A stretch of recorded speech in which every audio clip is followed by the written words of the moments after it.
Vitu vitatu ambavyo vikitokea ama vikitoka havirudi tena ni jani likitoka kwenye mti, maneno yakitoka mdomoni, maji yakivuka mto, pamoja na muda ukishapita. Hivi vyote havitakaa virudi tena. Yaani unaweza pia ukapita pale pale mtoni, lakini yale maji yaliyopita sekunde chache zilizopita hayawezi kujirudia, ndio yameshapita.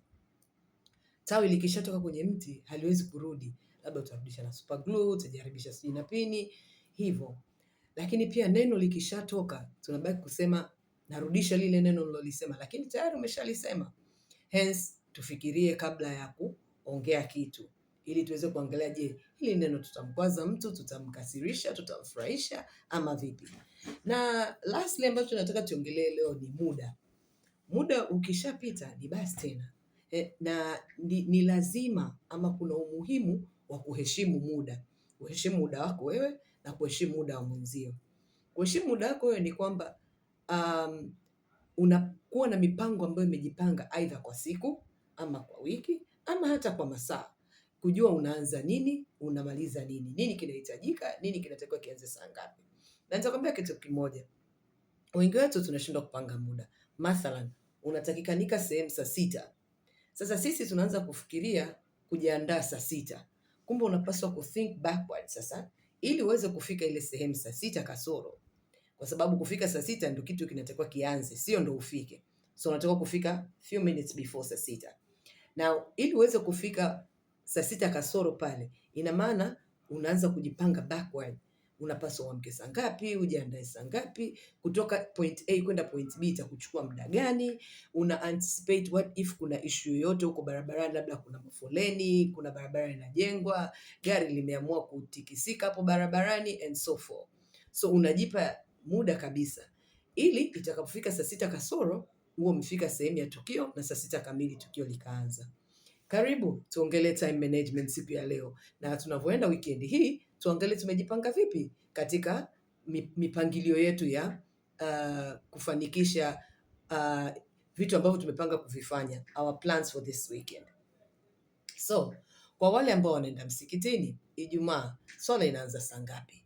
Hapo unapotoka mpaka ufike msikiti unaokwenda utatumia muda gani?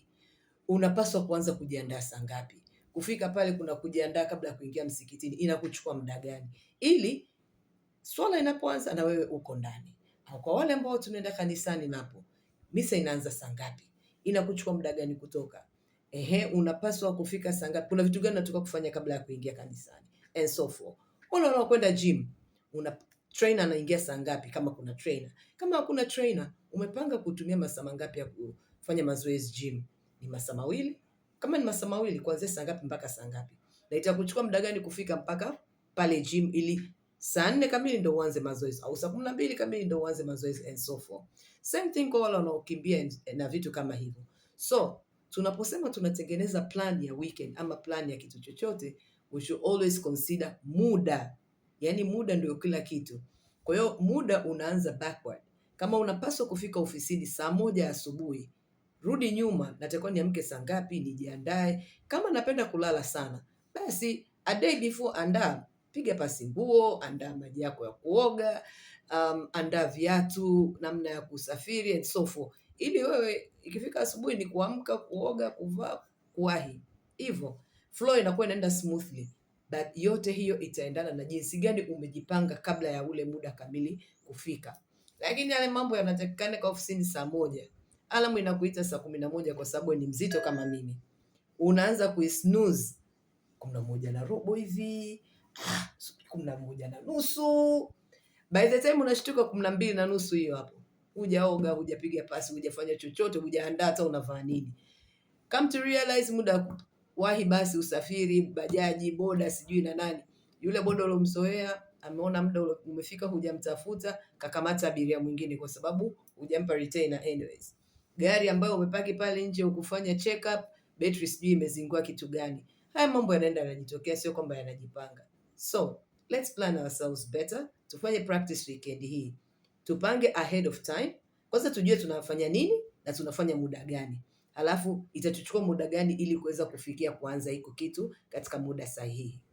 Join us, subscribe our YouTube channel, lakini pia tufuate kwenye social media zetu nyinginezo kupata kufahamu zaidi kuhusiana na planning, kuhusiana na time management, na other topics ambazo zinatusaidia on our daily basis. Tunajua kuna mengi sana ambayo tunayafanya, pengine tunajisahau kidogo, lakini turudi nyuma tuangalie muda wangu na uthamini. Napaswa kuthamini muda wa mtu mwingine.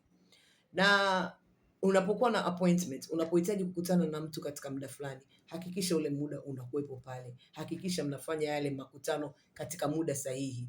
Mtu anapokusubiri kwa muda 15 minutes, 20 minutes, kuna mtu anakuambia you know what, I'm done, naondoka.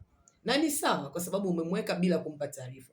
Iwapo utachelewa kwa sababu zilizo nje ya uwezo wako, labda umesha anticipate foleni na ndugu zake, lakini bado ikatokea kitu kikubwa zaidi, alert a person. Sasa uzuri wa kuwahi kutoka, wa kuwahi kujipanga, ina maana lile tatizo utalikuta mapema kabla ya muda kufika. Mathalan, mimi natoka Mbweni na kuja mjini. I know it takes me about an hour kufika mjini.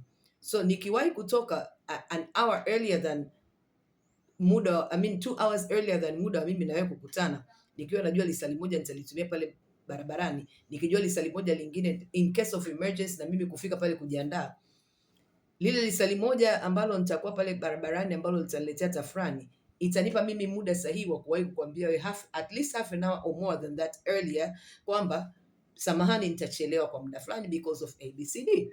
Na kweli utaona kwamba this has been considered. Huyu mtu kweli alikuwa amejipanga. Rather than tunakutana saa sita kasoro 5 unaniambia samahani, nitachelewa. Ndugu, what happened? Ulikuwa unafikiria nini? Hujajipanga? Stop wasting my time. Obviously kuna baadhi ya watu sio wavumilivu, na sio kwamba atakuwa mvumilivu, because I have other priorities, I have other things to do. You're supposed to meet saa fulani, tumeshindwa kukutana, nimekusubiri kwa dakika 15, imeshindikana, I'm moving on to another action au another plan ambayo nimeiweka.